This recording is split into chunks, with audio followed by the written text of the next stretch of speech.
Hi, you're welcome to the Ask Lady Grace show. My name is Lady Grace. Today promises to be another exciting time. Do not go anywhere. After this break, I'll introduce my guest for today.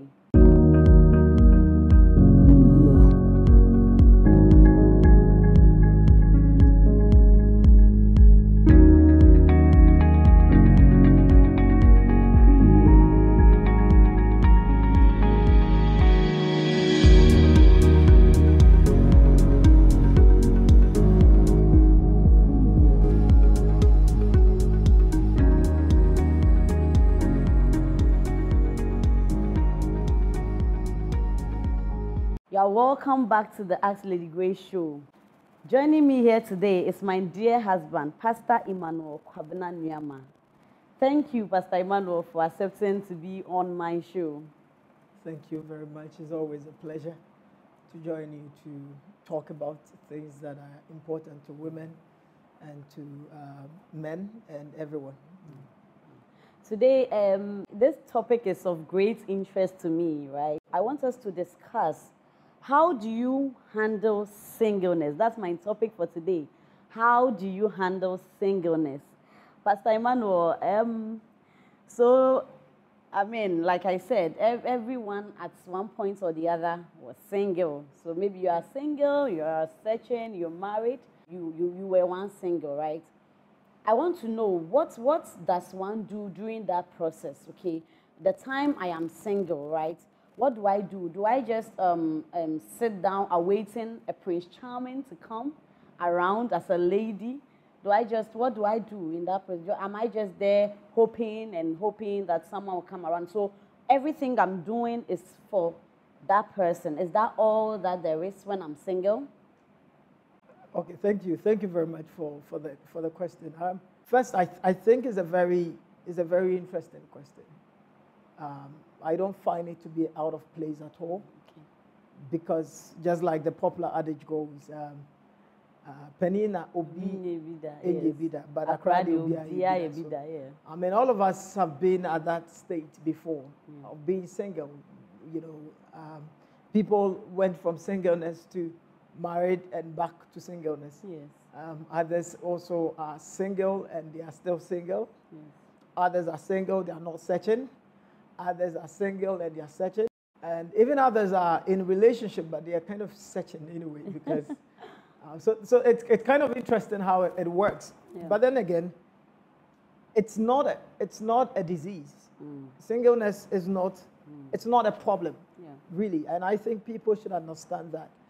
And I think that the point where singleness becomes a problem for many people is when we begin to see life as, you know, the goal of life is to marry. Yeah. And probably to make family. That's true. But that's not just all there is to life, you know. And Genesis chapter 1, verse number 26 is a very common scripture. And I think, personally, I'm the kind of person that doesn't preach women being helper a lot and insist that that's the goal of the purpose of God for the woman. No.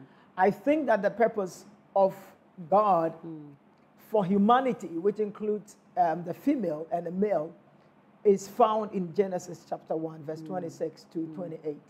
When God said, "Let us make man in our image after our likeness."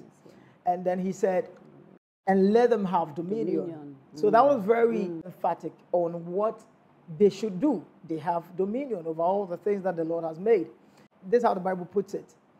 And God created man, male, female, created heathen.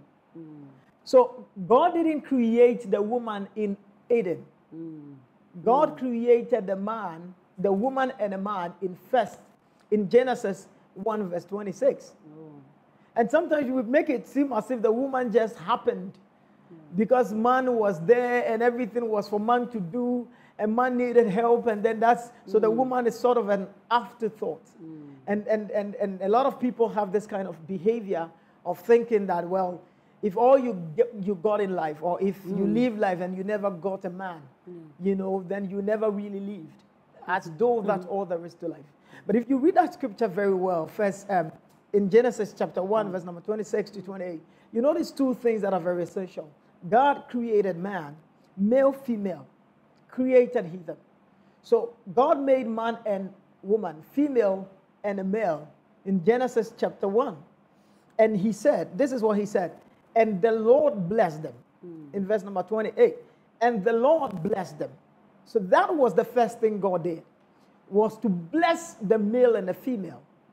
And that was a symbol of humanity, because all of us at that time were male, female. We were all kept in that space. Yeah. Humanity as a race. Before God began to form Adam and Eve, the forming is different from the creation.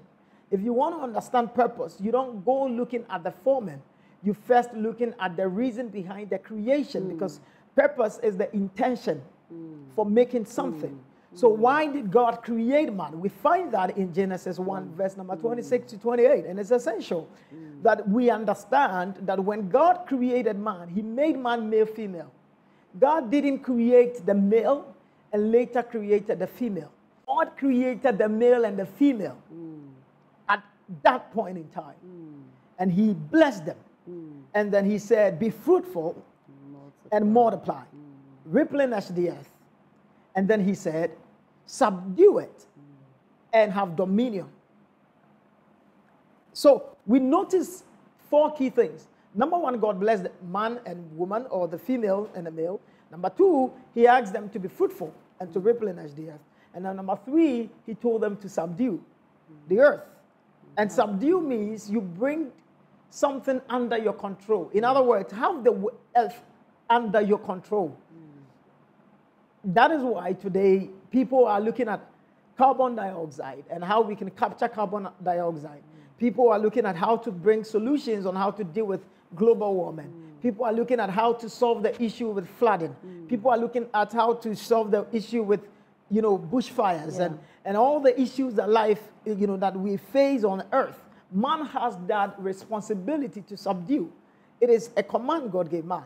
It defines our purpose. And then he said, have dominion over the fishes, over the birds, and over all the creeping things. And then he goes on and on.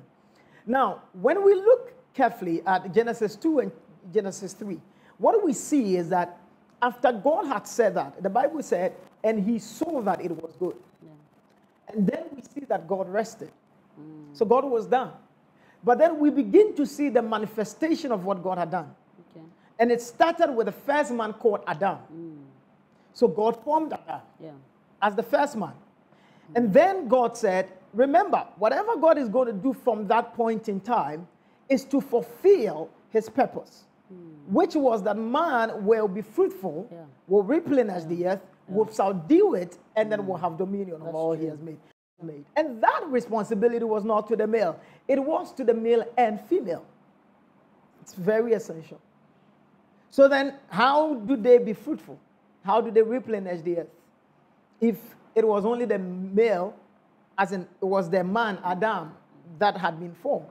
So God said it's not good for him to be alone. Why? Because they need to replenish. They need to be fruitful. They need to subdue the earth. And that cannot be done until they begin to produce and they begin to spread through the world. And then they control the things that God has given them. And then they dominate. So then God brought in Eve. Because man could not be fruitful. Man could not replenish the earth. Man could not subdue it. And man could not dominate without the woman. That is clear in Genesis 1 verse 26 and 28. Okay. So that could not be done by the male alone. So God needed to separate the woman out of the male so that the two will be able to achieve that purpose. So we see the fundamental thing. Remember, that was before marriage. All this was before relationship. All this was before love and all those kind of things we can ever think about. The fundamental thing about life is to find your purpose. And what your purpose is in that general statement of being fruitful, subduing the earth, and dominating the earth. Because in our quest to be fruitful and to replenish, it comes with challenges. So we have challenges with accommodation. We have challenges with food. We have challenges with water. We have challenges with communication. We have challenges with how to work and how to do our things. And that is what every man on earth, when I say man, I mean male, female is supposed to do. Finding solutions for these things. All across the world, everyone is finding solutions to problems. It's sad that it's only in our part of the world that we only love the being fruitful part. So we are giving birth and giving birth. And we think that command was only to us. It was to humanity. And humanity is being fruitful. Humanity is replenishing the earth. And it's coming with a lot of challenges. And we are trying to find solutions. And the people that focus on finding solutions are the people that make wealth. You see, because they are solving issues. They are solving humanity's fundamental issues. And that is very essential for all of us. Because when you are single, in fact, being in marriage or relationship is not the first thing. The first thing is finding your purpose. That's is true. that genuine purpose? That's true. What is your individual purpose? In being fruitful, in subduing the earth, and in dominating the earth. And when we talk about dominating, we are talking about reigning. We are talking about ruling. Because if you don't find your space, your place in it, somebody's going to rule over you. If you don't find your space in subduing the earth, somebody's going to subdue over you. And that's the challenge with a lot of people. And many people think that just being in a relationship and then being fruitful and having children is all there is to life. So check your Bible. That is not all there is to life. We have a responsibility to bring all that the Lord has done under our control and to reign in life. And that is what we all have to seek to do in making sure that every human being also finds fulfillment in that and accomplish the same. Every human being can live life, can subdue the earth, and can dominate and reign in life. I like what you share in your book, Created to Rule, about women thriving and not surviving. And that's very fundamental, very important.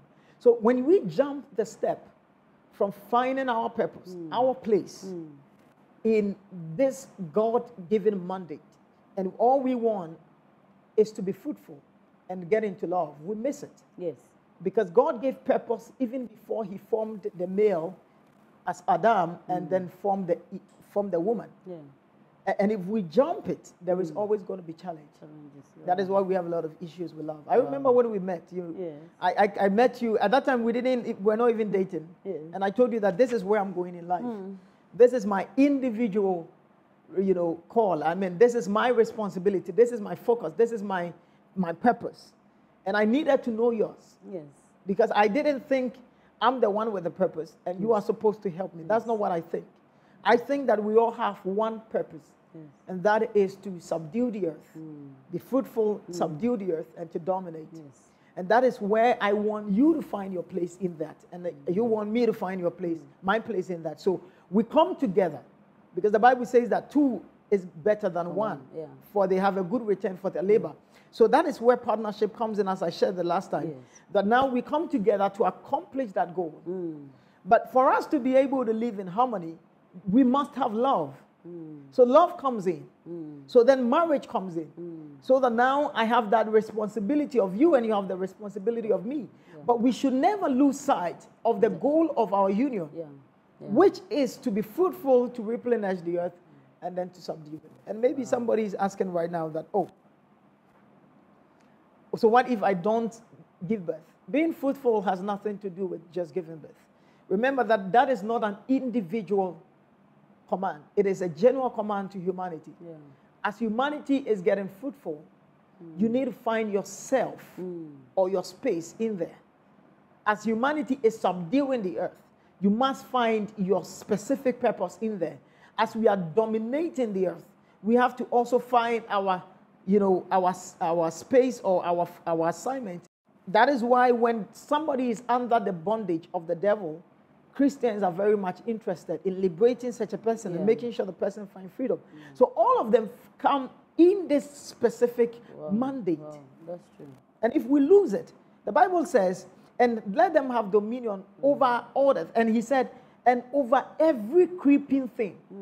Now notice what happened in the garden. it was a creeping thing that deceived Eve. Yeah. And that creeping thing is what the devil used. And because they did not have dominion over every creeping thing, the devil was able to use the serpent to deceive them.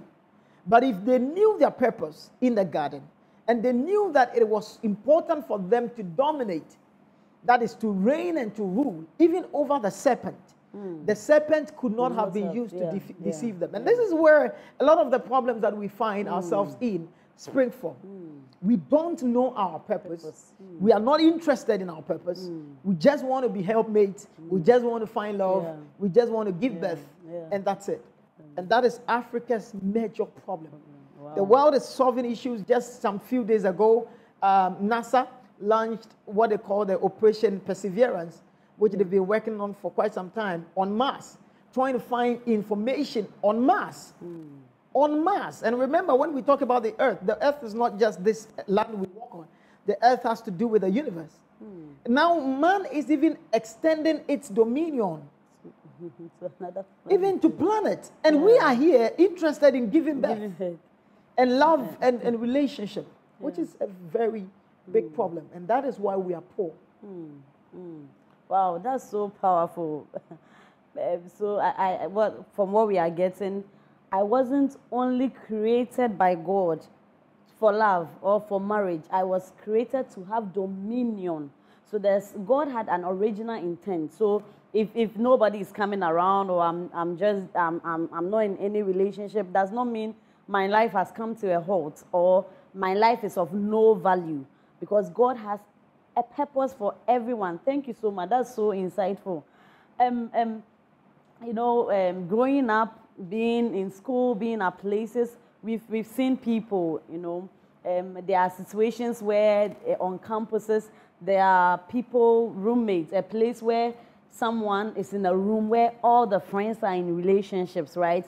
There are instances where maybe you're a category of friends, maybe not on campus, maybe at the workplace, at church. You are as a team of friends, okay? You are moving together, and all of a sudden, everybody has found love, everybody's in a relationship.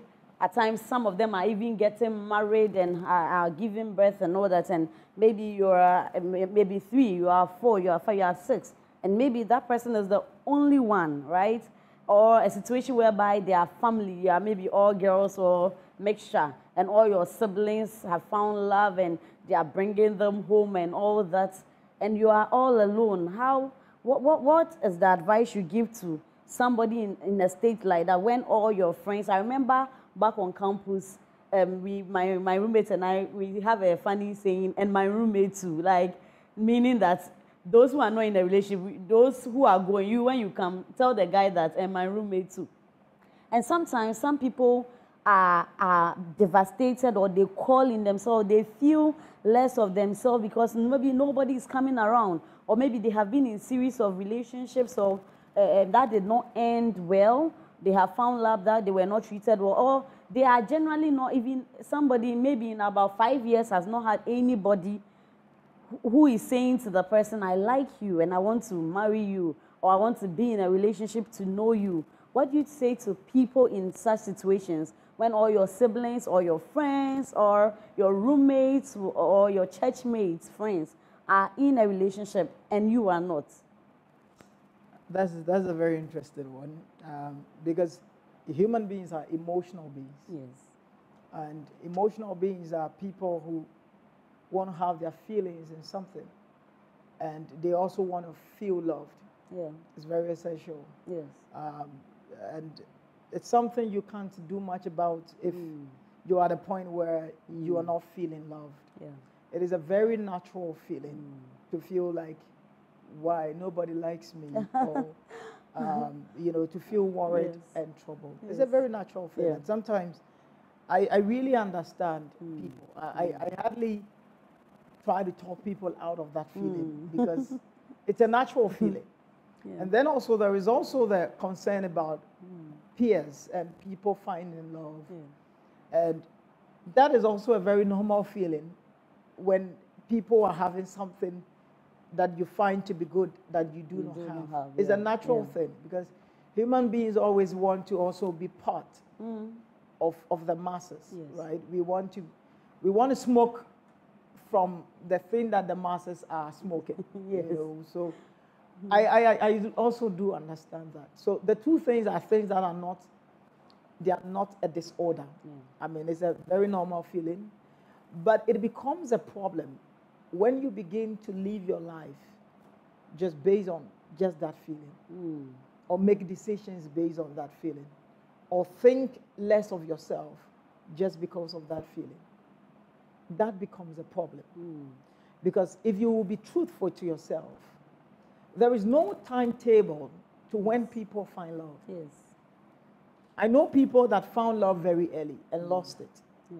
I know people that found love late and kept it. Yeah. I know people that never found love, but they gave love to many people. Yeah.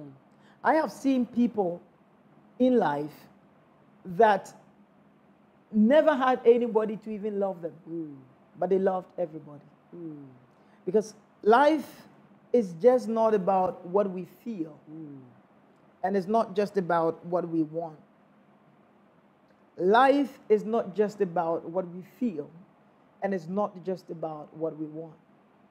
Life is about what other people want, and how we can be able to serve that. So I understand that we all need love. But think about the many people who also need love, and how you can also offer them love. It's like childbirth. I understand we all need children, but it's not everybody that tends to give birth. Yeah. And that feeling is not a nice feeling. But think about the many children who also need mothers. Yeah. Wow. So the fundamental thing about life is, you see, it springs from this feeling of, a hidden selfishness of what we want to get. And when we don't get it, it's a natural feeling, all right, but sometimes our selfishness begins to suck out our life. And it makes it seem as if we have lost it. We don't have anything good in life. God is not good to us. And that is not what life is about. I have seen people who have adopted children and raised those children to be great people. It never made them less human. Never. So the key question is not really about whether you are finding love and whether everyone is finding love. The key question is about who you are giving love to. Wow. Who are you loving? Wow. Who are you loving? And you see, life has a way of rewarding people that give out. Jesus gave a golden rule that do unto others as you want others to do unto you. Why does that matter? Because life has a way of bringing back to us the things that we give to people. And if your focus is not on you finding love, and your focus is on you giving out love, sometimes, I'm not saying all the time, sometimes, life has a way of rewarding you of the very love you're giving to people. That's true. The other thing that I'm also going to say is that don't live your life by other people's calendar. Thank you. You were not born the same date with other people. Your mate who didn't even live your life with you, all of a sudden becomes the focus of how your life should be. How does that even make sense? So sometimes we think too much about things, and we don't sit back to ask ourselves, why are they even the ones influencing our decisions? How do they matter in the choices of our lives? How do they matter in the occurrences of our life? When we needed help, where were they? When we were struggling to get through life, where were they? When we were trying to grow through life, where were they? Why have we gotten to a point where all of a sudden, the time they find love is when we think we should find love? Look at some of them. I'm not saying all of them will lose their love, but sometimes some of them who started as the most romantic couple don't end up even in marriage in any way. Some of them even end up in heartbreaks. Does it not tell you anything? So don't be in a rush to live your life by people's calendar. Wow. They will not die the same day you will die. You see, they will not. They won't give birth the same day you give birth. They won't marry the same day you marry. So don't give yourself unnecessary pressure. Let people live life by their calendar and live your life by your calendar. Because life is not a competition. It might be a race, but it's not a competition with human beings. If it's going to be a competition, it's with our past. And it's where we are coming from, that we seek to be better. But it's not about when something happened to somebody and when something happened to us. So why don't you also wish when negative things happen to people? When somebody loses their child, why don't you also say, why has she lost her child? Why have I not lost? You see, it's or even lost the husband.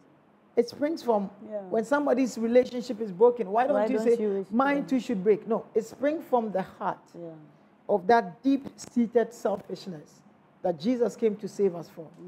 That we want what other people want so bad that we fail to even see the blessings in our life that other people don't have. You went to the best school. Somebody did it. He's not bothered that you went to the best school and the person did it. But you are bothered because the person found love and you have not. Why do you live life by people's calendar? Take your time. For Christians, the Bible even assures us that I, the Lord, when the time is right, I will make it happen. So we even have a superior hope. Not even in ourselves and how we can cause things to be.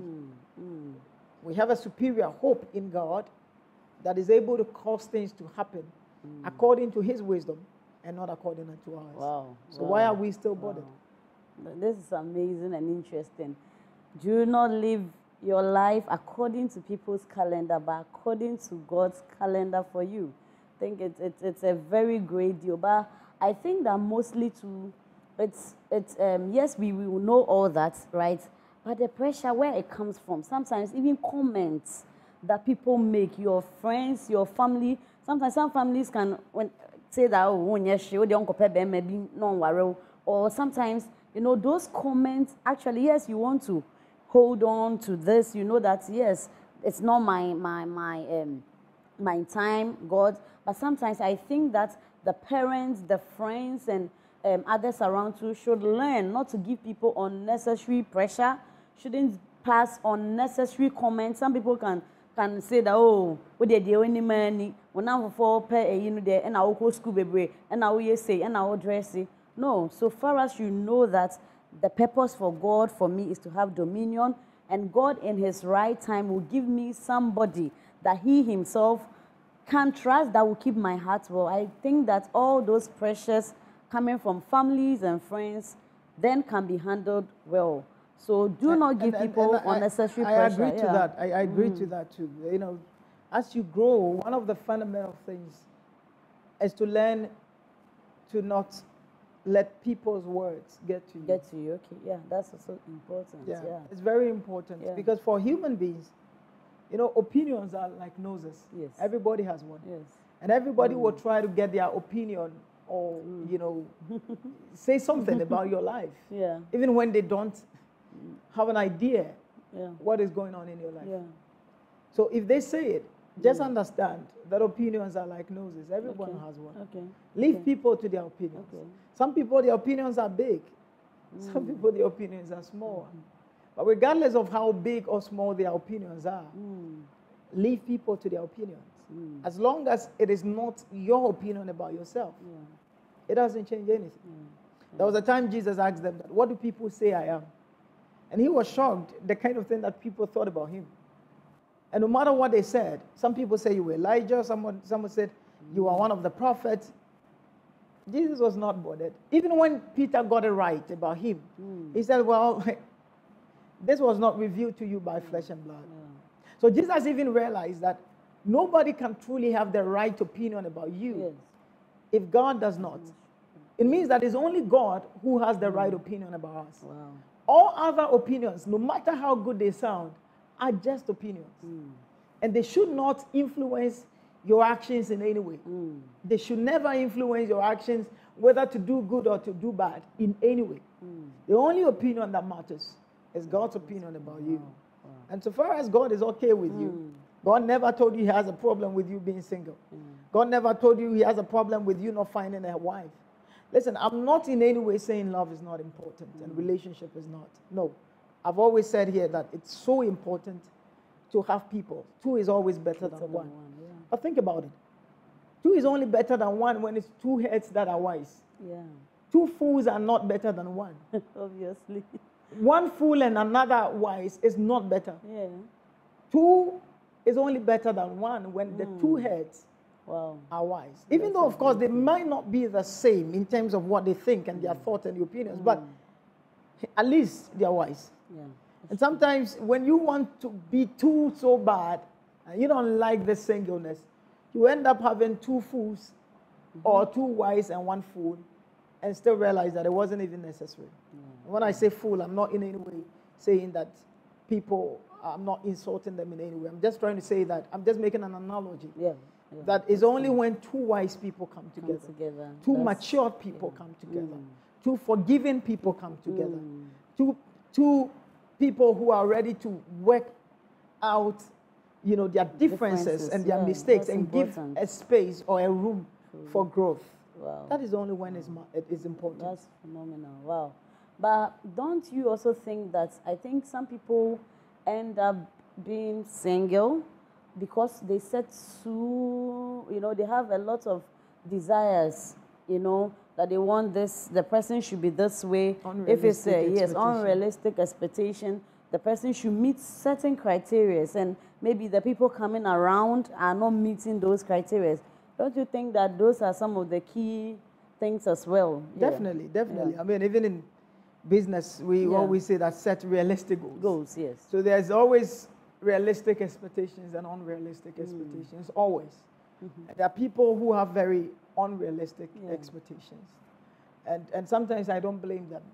I only know that they are growing.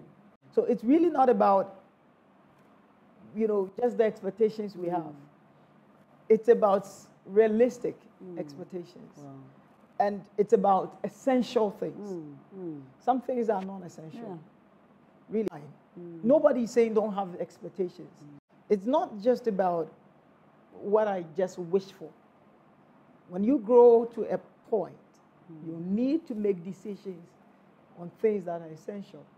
Else there wouldn't be divorce. Else there wouldn't be people who are breaking out with some of our nicest, you know, celebrities or fans.